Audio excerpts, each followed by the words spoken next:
Yeah. Yesterday, this is from YouTube, we can bring this up, was the safe harbor deadline for the U.S. presidential election, and enough states have certified their election results to determine a president-elect.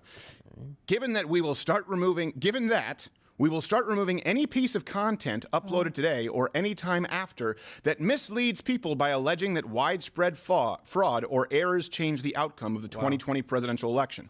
In line with our approach towards historical U.S. presidential elections, for example, we will remove videos claiming that a presidential candidate won the election due to widespread software glitches or counting errors. That's such specificity. Yeah. We will begin enforcing this policy today and will ramp up in the weeks to come. As always, news coverage and commentary on these issues can remain on our site if there's sufficient education, documentary, scientific, or artistic context. Well, get ready for sufficient context, YouTube.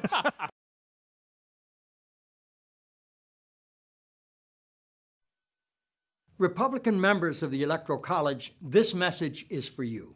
As you know, our founding fathers built the Electoral College to safeguard the American people from the dangers of a demagogue and to ensure that the presidency only goes to someone who is, to an eminent degree, endowed with the requisite qualifications. An eminent degree. Someone who is highly qualified for the job. The Electoral College was created specifically to prevent an unfit candidate from becoming president. There are 538 members of the Electoral College. You and just 36 other conscientious Republican electors could make a difference. By voting your conscience on December 19th. And thereby shaping the future of our nation. I'm not asking you to vote for Hillary Clinton. I'm not asking you to vote for Hillary Clinton. I'm not asking you to vote for Hillary Clinton. As you know, the Constitution gives electors the right to vote for any eligible person. Any eligible person, no matter which party they belong to. But it should certainly be someone you consider especially competent. Especially competent to serve as President of the United States of America. By voting your conscience, you and other brave Republican electors can give the House of Representatives the option to select a qualified candidate for the presidency. I stand with you. I stand with you. I stand with you. I stand with you in support and solidarity with conservatives, independents, and liberals. And all citizens of the United States. The American people trust that your voice speaks for us all. And that you will make yourself heard through the constitutional responsibility granted to you by Alexander Hamilton himself. What is evident is that Donald Trump lacks more than the qualifications to be president.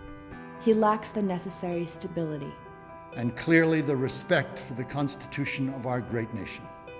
You have position, the authority, and the opportunity to go down in the books as an American hero. Who changed the course of history. And you have my respect. You have my respect. You have my respect. For your patriotism. And service to the American people. Unite for America. Biden then strokes the girl's hair again and tells her, you guessed it. No dates or boys till you're 30 years old. He then strokes her hair and kisses her again. He then grabs on her face and hair again. But I'm sure that's completely normal.